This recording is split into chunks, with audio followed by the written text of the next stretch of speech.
wa asyhadu anna Muhammadan abduhu wa rasuluhu la nabiyya wa la rasula ba'dah. Jamaah salat maghrib yang dimuliakan Allah Subhanahu wa taala. Alhamdulillah pada malam hari ini kita kembali bertatap muka dalam rangka yaitu melakukan salah satu rutinitas kita, yaitu tahsin. Insyaallah pada malam hari ini kita akan mengkaji lembar kafirun. Insyaallah kita akan langsung masuk ke materi tahsin. Seperti biasa, insyaallah nanti bisa mengikuti bacaan saya. A'udzu billahi minasy syaithanir rajim.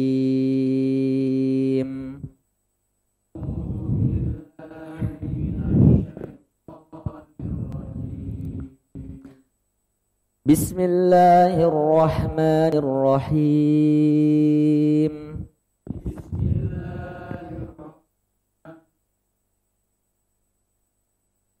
Qul ya ayyuhal kafirun.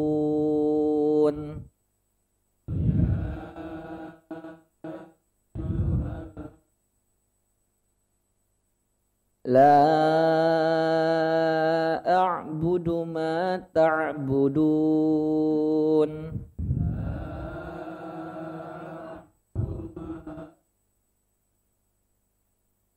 Wala antum 'abiduna ma a'budu.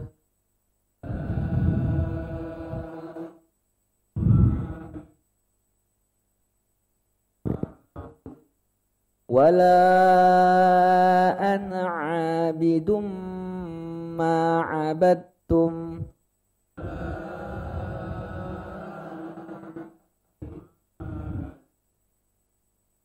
Wala antum 'abiduna ma a'budu.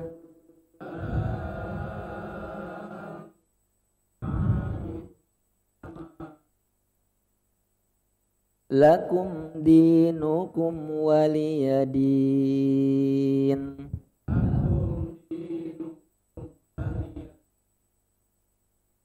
Jamaah semua yang dimuliakan Allah Subhanahu wa taala, insyaallah kita akan mengkaji lebih dalam terkait tata cara bacaan surat Al-Kafirun. Di sini saya sudah menyiapkan catatan kecil terkait surat Al-Kafirun, catatan terkait masalah tajwid. Mungkin nanti bisa di-share sama Bapak ya, Pak. Share ya. Iya. Yang pertama yaitu kita akan mengkaji di ayat pertama, Qul ya ayyuhal kafirun. Pertama, catatan pertama pada ayat pertama itu kalimat atau kata kul. Kul. Sini saya catat keterangan pertama yaitu tidak ada pantulan atau pantulan tidak ada pantulan pada huruf lam. Jadi tidak ada pantulan atau kul, enggak ada kul, enggak ada, Pak. Jadi catatan pertama itu lam jangan sampai ada pantulan. Karena ketika kita membaca kuliah itu hukumnya jatuhnya qalqalah. Sedangkan qalqalah itu hanya berlaku di 5 huruf yang disingkat oleh ulama Indonesia baju di toko, ba, jim, dal, to, tof. Kalau orang Arab nyingkatnya hutbu jaddin. Artinya lam ini bukan kategori baju di toko, bukan huruf qalqalah. Hati-hati jangan sampai ada pantulan Jadi kul ya, jangan sampai kul ya. Itu catatan pertama, Pak. Kemudian kedua, lafadz ya. Nah, lafadz ya itu bisa dibaca panjang 2 atau 5. Karena ini hukumnya mad jaiz. Saya ingin menjelaskan sedikit terkait masalah sejarah Quran sebenarnya, khususnya ilmu qiraat. Jamaah semua yang dimuliakan Allah, izinkan saya menjelaskan sedikit tentang sejarah ilmu qiraat. Jadi Rasulullah SAW itu diturunkan Al-Quran kepada beliau itu dengan 7 huruf. Suatu hari dalam hadis yang diriwayatkan Imam Bukhari, riwayat Ibnu Abbas, suatu hari Umar bin Khattab pernah sholat jadi makmum, namanya Hisham bin Hukaim. Jadi Umar pernah mendengar bacaan Hisham bin Hukaim. Ini sama-sama sahabat, Pak. Saat itu membaca surah Al-Furqan, surat ke-25.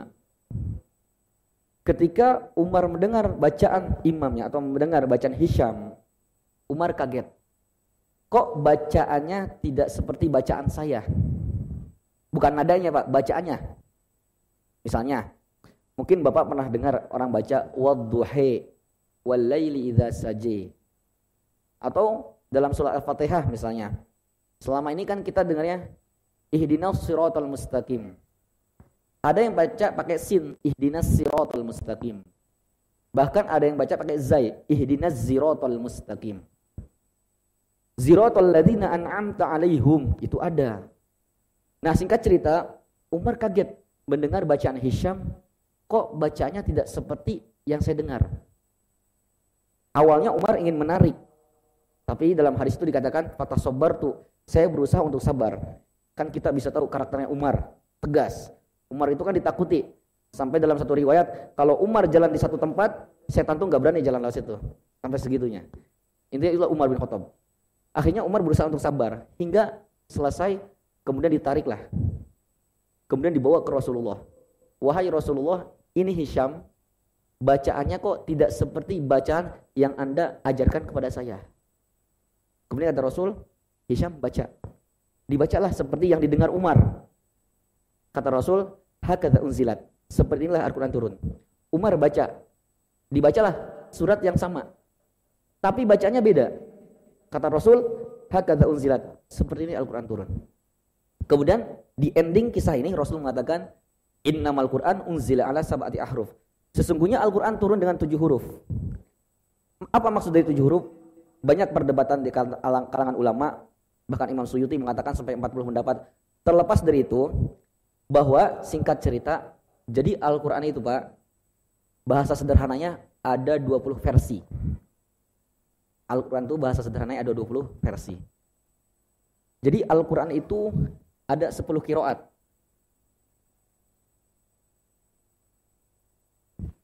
Kalau di sini mungkin ada di antara yang guru tajwid atau guru Al-Quran, mungkin pernah mendengar istilah qiraat sab'ah. Jadi kalau kita berbicara Al-Quran tajwid khususnya atau qiraat, kita akan mengerucut perkataan kita ke 2 imam. Satu Imam Jazari, 2 Imam Syatibi. Kalau kita berbicara fikih, Imam Syafi'i yang sering disebut. Tapi kalau berbicara Al-Quran, tajwid, qiraat, ini yang sering disebut nantinya. Nah, Imam Syatibi berpendapat Al-Quran itu ada 7 versi, 7 qiraat, maaf. Imam Jazari mengatakan 10. Kita ambil yang 10. Kemudian dari 10 qiraat ini masing-masing memiliki cabang 2 riwayat. Masing-masing dari 10 ini memiliki 2 riwayat, Pak. Jadi totalnya berapa, Pak? 20. 20 riwayat.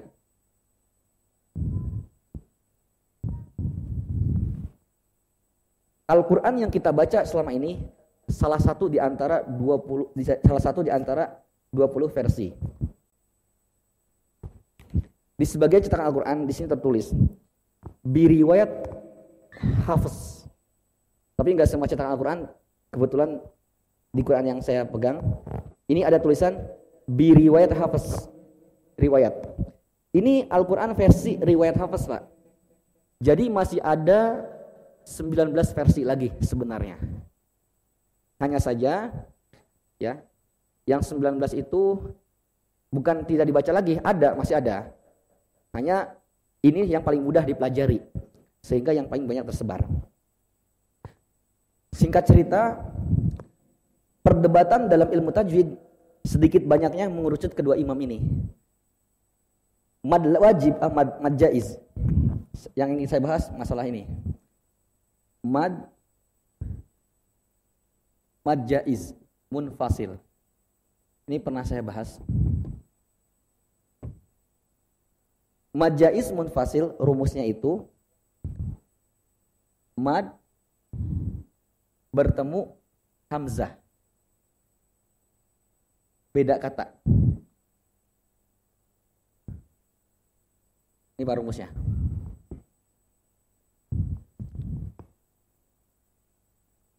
Ya, qul ya ayyuhal kafirun.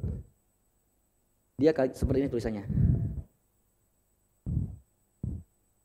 Nah, ini namanya mad, Pak. Jadi kita harus tahu mad itu apa. Waw sukun sebelumnya domah. Ya sukun sebelumnya kasroh. Alif sebelumnya fathah. Ini yang sering saya ulang tiap hari, tiap kita pertemuan. Ini komponen penting, Pak, yang harus dihafal. Jadi kalau yang dimaksud dengan mad ini, waw sukun sebelumnya domah, ya sukun sebelumnya kasroh, alif sebelumnya fathah. Kalau ini mad bertemu dengan hamzah dan beda kata, beda kalimat, ya di sini, hamzah di sini. Ini namanya mad jaiz munfasil. Singkat cerita, ada yang berpendapat mad jaiz itu boleh 2, boleh 4, boleh 6. Ini pendapatnya beliau, Imam Jazari. Tapi kebanyakan yang digunakan di dunia, mayoritas orang atau masyarakat itu jalur Syatibiyah. Imam Syatibi berpendapat mad jaiz itu 4 atau 5.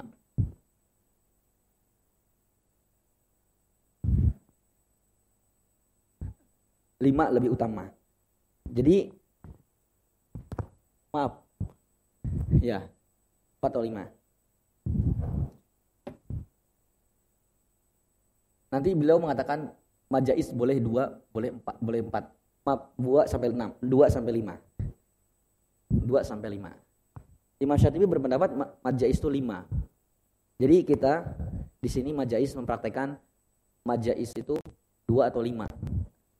Jadi boleh Bapak membaca qul ya 2 harokat, qul ya ayyuha, atau 5 qul ya ayyuha. Yang sebelumnya saya jelaskan itu pendapat yang pertama. Boleh 2, boleh 4, boleh 6. Tapi sebenarnya enggak masalah. Ya. Jadi enggak masalah ya. Oke, singkat cerita intinya qul ya di situ Bapak boleh panjang 2 harokat. Qul ya ayyuha atau qul ya ayyuha. Keduanya boleh. Kemudian catatan yang selanjutnya ayyu. Lafaz ayyu. Jadi itu kan ada tasydid Bapak ya. Itu ditekan. Ayyu. Jadi enggak datar, enggak monoton, enggak datar bahasanya. Enggak qul ya ayyuha. Harus ada tekanan. Qul ya ayyuha ayyuha seperti itu. Al-kafirun. Al-kafirun. Lamnya hati-hati, setiap lam mati itu jangan ada pantulan. Kafirun. Kafirun ya. Di terakhir di ayat ini. Kafirun itu boleh dibaca 2, 4 atau 6. Jadi boleh Bapak baca qul ya ayyuhal kafirun atau kafirun atau kafirun. Kenapa? Karena ini mad arid disukun. Oke jamaah semua yang dimakan Allah Subhanahu wa taala, khawatir membuat pusing jamaah karena ini mungkin kalau teori cocoknya buat penuntut ilmu. Saya ngasih rumus simple buat jamaah sekalian.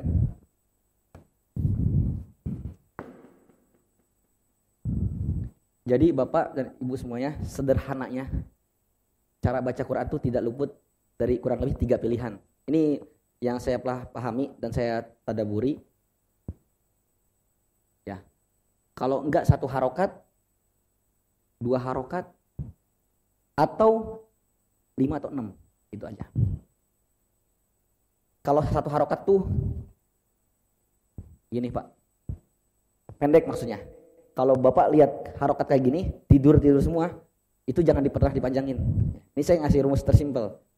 Contohnya, misalnya, kul huwallah misalnya.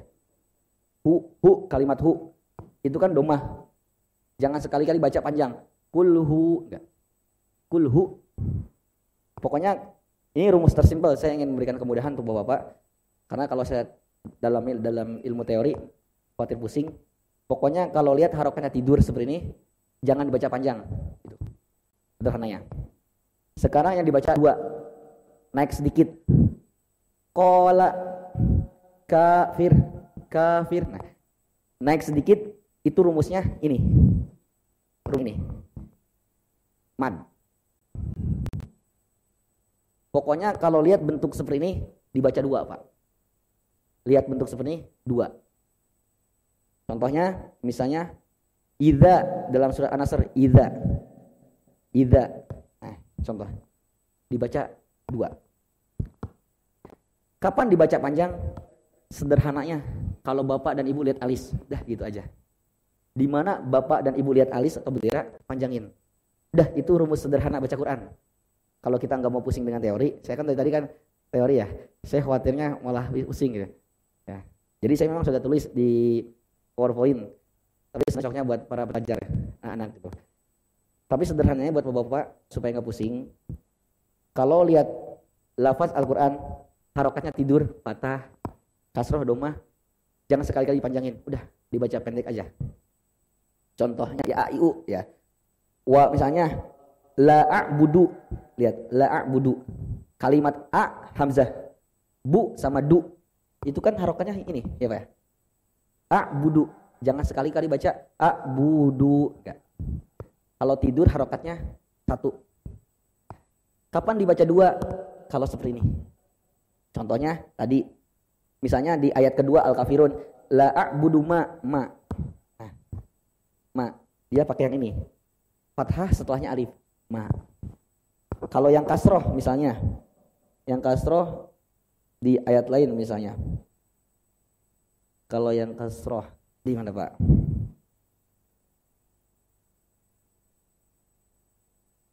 Di dinikum. Ayat ke-6. Ayat ke-6. Lakum dinukum. Di. Ya sukun sebelumnya kasroh. Itu dibaca 2. Lakum dinikum. Panjangnya dikit. Dinikum. Ya, lakum dinukum ya. Lakum dinukum, maaf. Yang ketiga, kapan dibaca 2? Kalau waw sukun setelah domah. Contohnya banyak. Misalnya di sini kafirun. Cuman karena di endir, karena ada di akhir, aslinya Pak, aslinya kafirun kan waw sukun sebenarnya domah apa ya?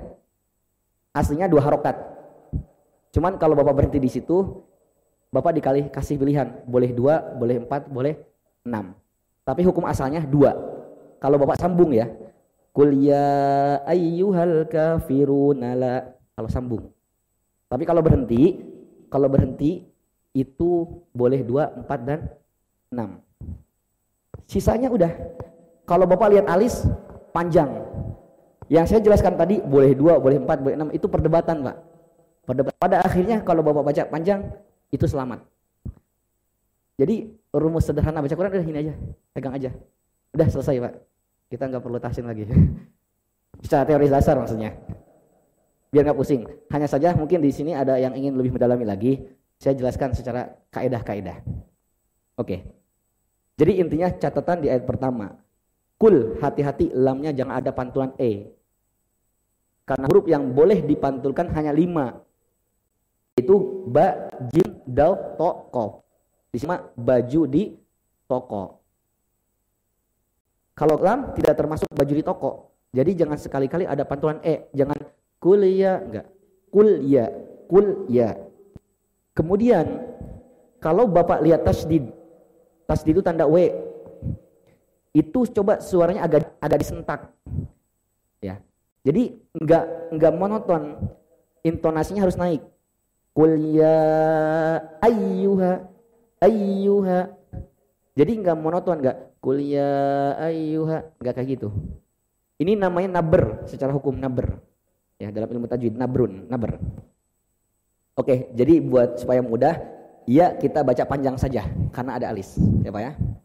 Tapi kalau ada yang baca 2 boleh, enggak salah. Oke, kita ulangi. Qul ya ayyuhal kafirun.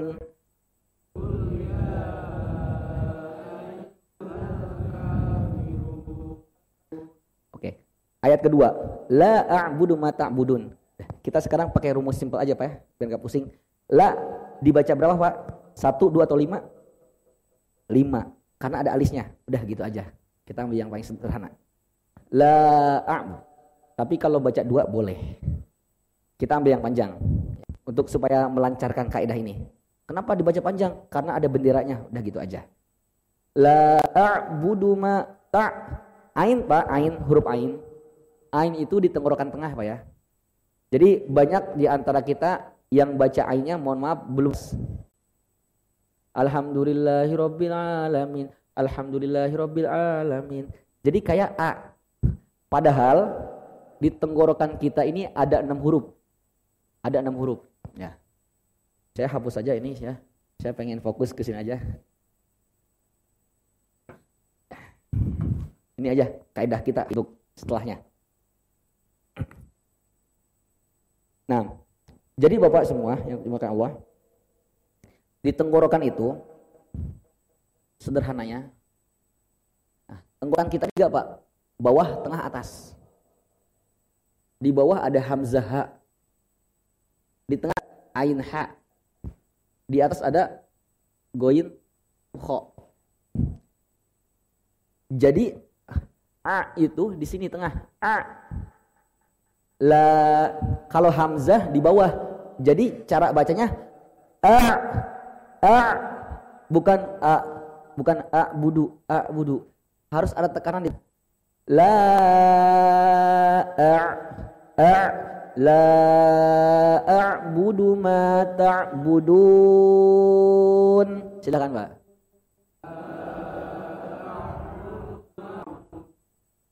Ya, di sini tidak banyak catatan. Yang penting itulah baca panjang aja dulu. Karena apa alasannya? Karena beralis atau berbendera. A'budu ain tekanan di ma berapa harokat Bapak? 2. Pokoknya kalau enggak ada bendera atau alis jangan sekali-kali panjang banget. Itu aja rumusnya. Jadi kalau Bapak menguasai ini, mohon maaf ya. Kalau clear udah, tekan saja. Kalau harokatnya fathah itu pendek. Kalau masuk rumus ini 2 harokat naik dikit. Kalau ada bendera udah itu Pak. Jadi kita pakai itu aja dulu sementara. Kemudian ayat ketiga. Wala antum abiduna a'bud.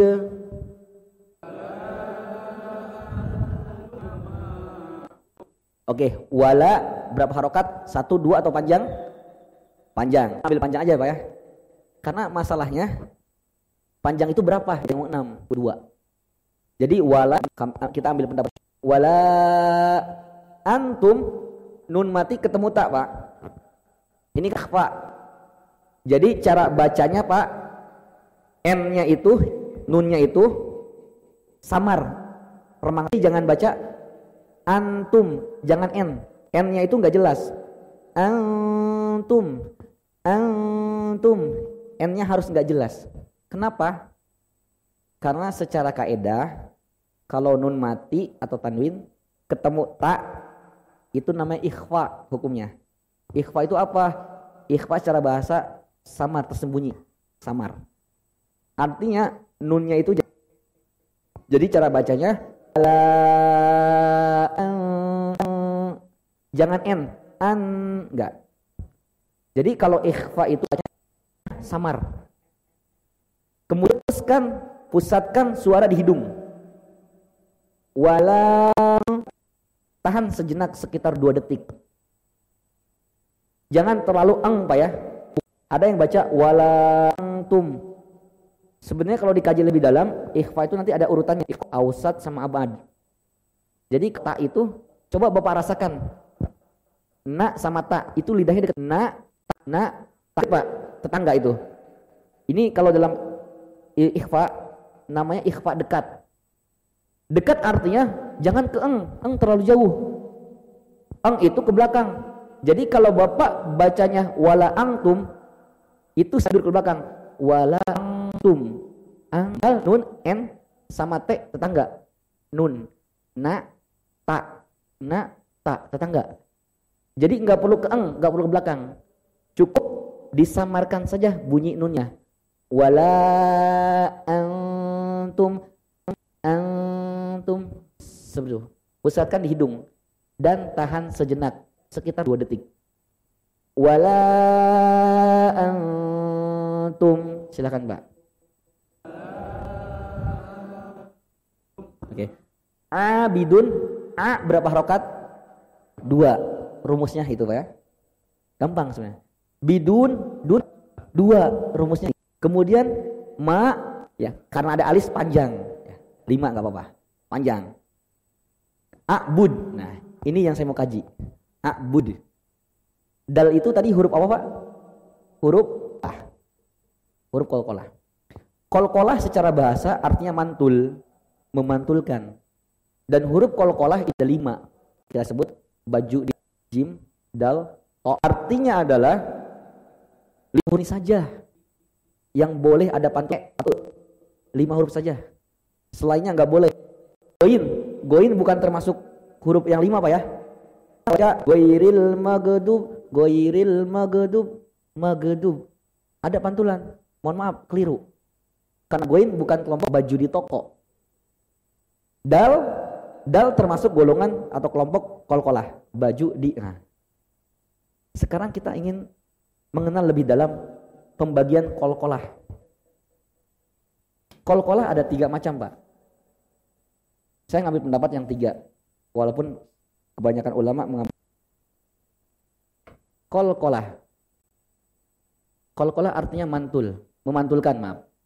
Artinya kita sedang bahas pantulan e atau e. Qalqalah hurufnya ada 5, baju di toko, ba, jim, dal, to, sama qaf. Kalau orang Arabnya kut.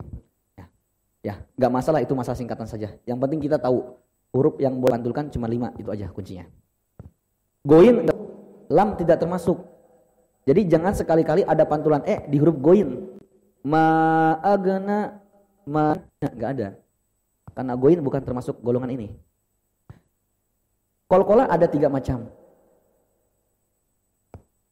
Kalau bahasa kitanya qalqalah kecil, sedang, dan besar.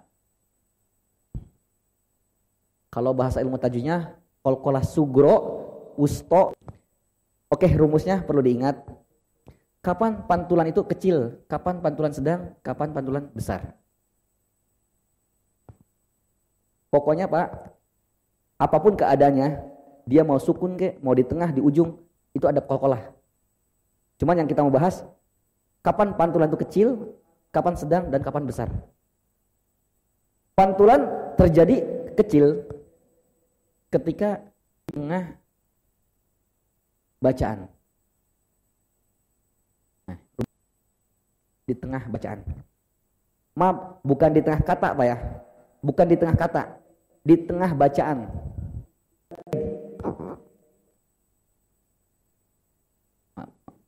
Yalid. Ini dalnya sukun.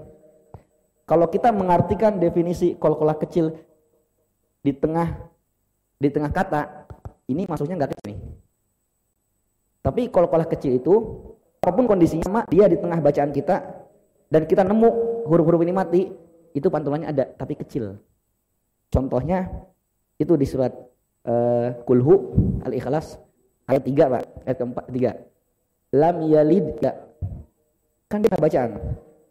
Lam yalid walam, ada pantulannya tapi kecil. Artinya tidak perlu dipaksakan lam yalid walam, tidak perlu. Dia pantul qalqalah, iya. Tapi karena dia di tengah bacaan, mantulnya sekedar kecil. Bisa dipahami, Bapak? Alhamdulillah. Kemudian kapan qalqalah disebut sedang? Agak sedikit besar. Kapan, Pak? Disebut usto. Di akhir bacaan. Di akhir bacaan. Nah, yang besar juga sebenarnya di akhir bacaan, sama. Cuma nanti ada perbedaan. Sama-sama di akhir bacaan. Apa yang membedakan? Ya, yang membedakan adalah kalau yang sedang itu nggak ada tanda ini, Pak, nggak ada. Nah, ini tasnya nggak ada. Di kelas sedang itu huruf ini, huruf pokok berada di akhir aja. Di akhir bacaan plus dia memiliki ini. Kita beri contoh. Kita mundur sedikit ke surat Tabbat, surat Al-Masad. Tabbat yada abi lahabiu kalimat watabba. Nah, dia harokat ustad ya, karena di ujung kan pasti mati. Anggapnya sukun. Di akhir bacaan dan memiliki tanda ini. Itu qalqalah besar, Pak. Cara baca ditahan sejenak baru dipantulin. Tabbat yada abi lahabi watab. Tahan sejenak baru pantulin. Kalau yang langsung dipantulin, contohnya surah Qul huwallahu ahad. Beda, Pak. Ahad. Watab. Sama-sama di akhir. Ini enggak ada tandanya, ini ada tandanya. Cara bacanya beda. Kalau ini langsung mantul. Qul huwallahu ahad. Langsung mantul. Kalau ini tahan sejenak. Watab bil haqq. Seperti itu. Bisa dipahami, Bapak? Alhamdulillah. Hukum qalqalah selesai berarti, Pak. Nah, di sini di ayat ketiga, a'ud ini qalqalah. Qalqalah apa, Pak? Kecil, sedang, besar. Sedang. Kenapa sedang? Di akhir bacaan dan tidak ada tasydid. Jadi langsung dipantulkan. Wala antum abiduna ma a'bud.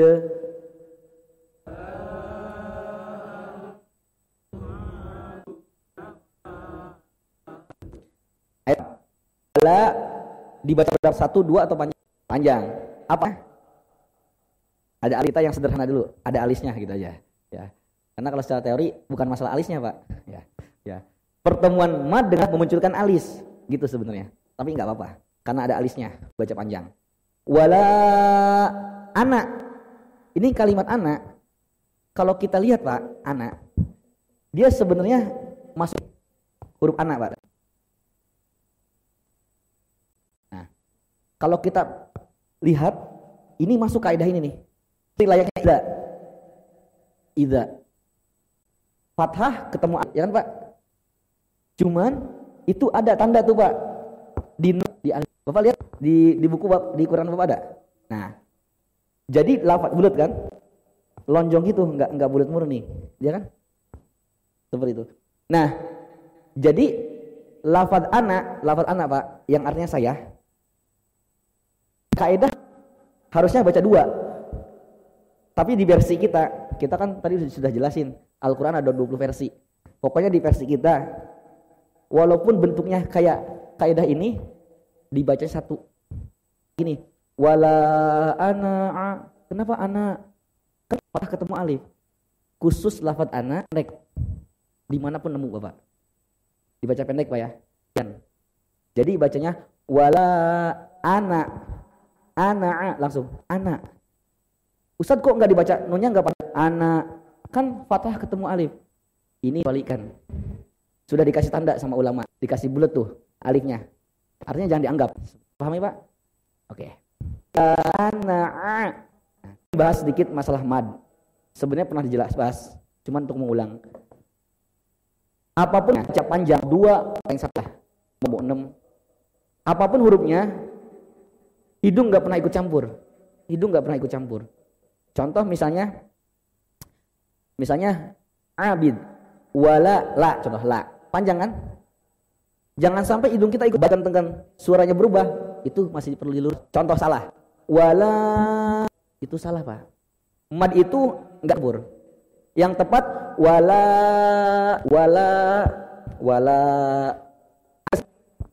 sebenarnya. Bukan enggak. Sama hurufnya. Misalnya al-kafirun. Ka misalnya. Ka enggak gini, Pak. Ka. Jadi kalau hidungnya ikut campur, itu madnya perlu diluruskan. Contoh, Kuliah, ya. Ya, jangan kuliah. Nah, itu. Intinya adalah apapun hurufnya, hidung nggak ikut campur. Kecuali huruf apa Pak? Mim dan nun. Kecuali dua, diingat Pak. Kecuali mim dan nun. Mim dan nun, apapun keadaannya, hidung pasti ikut campur. Yanya ma'abud. Ma'abud. Gak bisa kita terlepas tuh. Gak bisa, harus itu gak apa-apa. Kenapa nun hidung ikut campur? Karena ada sifat yang melekat pada mim dan nah. Guna itu tempatnya di sini, khaysyum, di hidung, rongga hidung.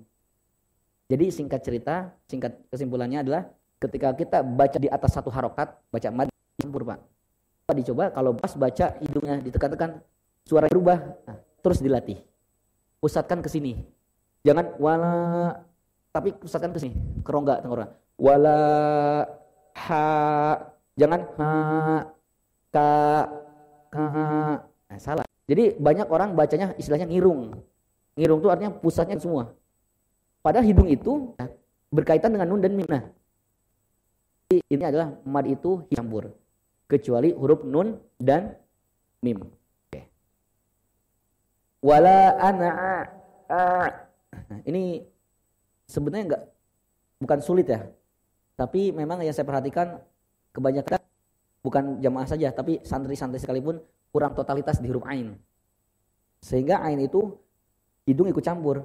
Wala ana harusnya wala ana harusnya budu bukan budu. Tapi itu butuh proses pelan-pelan. Wala panjang berapa hidung. Pokoknya kalau Bapak lihat nun tolong ditahan. Tasdid di pusat suara dan ditahan. Ya minimal 2 harokat. Ya, contohnya misalnya di sini mim bertasdid. Wala ana abidum wala ana abidum lewat. Pokoknya ditahan lama. Mungkin kalau detik atas lah. Contohnya itu kalau baca nas ilahin bertasdid. Qul a'udzu bin malikin nas ilan nas berubah. Tolong hukumnya gunnah. Itu tingkatan gunnah. Kita bahas Pak ya. Tingkatan gunnah itu ada 5. Paling tinggi itu tasydid dan apapun keadaan hidung pasti campur. Hidung itu malikin nas minal jin. Ustaz kalau mim dan nun rokat ikut campur tapi sedikit. Contohnya hidung ma saja ma salah. Selewat aja. Misalnya wala antum abiduna ma. Selewat saja. Peran hidungnya sedikit. Itu Pak gunnah Pak ya. Abidum ditahan. Wala ana abidum ma abattum. Jangan baca abadtum Pak ya. Abad ketek langsung ketek. Ini soalnya jatuhnya idgham mutajanisain. Ya, terlepas dari itu ya kalau dibahas teorinya terlalu bacanya abad ketek Pak. Jangan baca abadatum. Ustadz itu kan dal. Dal itu kan termasuk qalqalah. Ya, nanti ada pembahasan khusus namanya hukum idgham pokoknya dal sukun ketemu itu dia satu keluarga Pak. Da to ra. To dal mata mereka. Langsung aja diidghamkan. Dalnya ngalah. Jadi langsung abad enggak abadatum salah. Abatum. Nah. Oke. Wala antum sama catatannya seperti ayat 3. Jadi wala kadang nunnya samar tapi enggak terlalu ke eng Pak ya. Enggak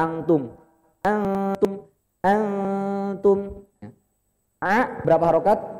2. Dun bidun 2. Ma panjang karena ada alisnya. Oke. Abud qalqalah. Kecil sedang. Kenapa? Di akhir dan tidak ada tasydid. Oke. Terakhir lakum di 2 karena ya sarah. Ya di tumat arid disukun. Jadi terakhir itu kalau Bapak mundur ke belakang satu, ada ini enggak? Ada huruf ini enggak? Din. Kita berhenti di huruf apa? Nun. Mundur ke belakang huruf apa? Satu mundur ke satu huruf apa? Iya. Ulangi, Pak. Mad arid disukun. Rumusnya, kalau Bapak berhenti di huruf apa tuh, lihat. Coba mundur satu saja, satu huruf. Kalau sebelum berhenti ada huruf ini, itu namanya mad arid disukun. Din, lakum dinukum waliyadin, kita berhenti di huruf apa? Huruf apa? Nun. Huruf terakhir, Pak. Huruf nun. Mundur ke belakang. Sebelumnya ya. Ya sukun sebelumnya kasroh. Oh, itu namanya ya mad. Itu namanya mad arid disukun. Kenapa? Ada apa sukun? Mad arid disukun punya rumus. 2, boleh 4, boleh 6. Tapi yang perlu digarisbawahi, kalau dari awal sudah ngambil 2, harus 2 semuanya. Bismillahirrahmanirrahim. Berhenti di mim. Mundur 1. Iya, ya sukun sebelumnya kasroh. Rohim. Rohim. Oh, ini mad arid disukun. Kalau Bapak sudah ngambil 2 dari awal, setelahnya harus 2. Bismillahirrahmanirrahim. Alhamdulillahirabbil alamin. Ar-Rahmanir-Rahim. Seperti itu. Kalau mau 6 boleh. Bismillahirrahmanirrahim. Alhamdulillahirabbil alamin. Enggak boleh dicampur-campur. Enggak boleh. Ya. Itu mad arid disukun. Yaitu kajian kita pada malam hari ini. Mudah-mudahan bermanfaat. Ini rumus simple buat Bapak. Tolong dihafal karena ini akan sangat membantu. Karena kalau kita kaji teorinya terlalu ribet, mudah-mudahan kajian kita hari ini menambah kualitas bacaan kita. Amin. Dan yang terpenting mudah-mudahan kajian Quran kita hari ini menjadi sebab kita mendapatkan syafaat Al-Quran pada hari kiamat. Amin ya rabbal alamin. Saya akhiri billahi taufiq wal hidayah. Assalamualaikum warahmatullahi wabarakatuh.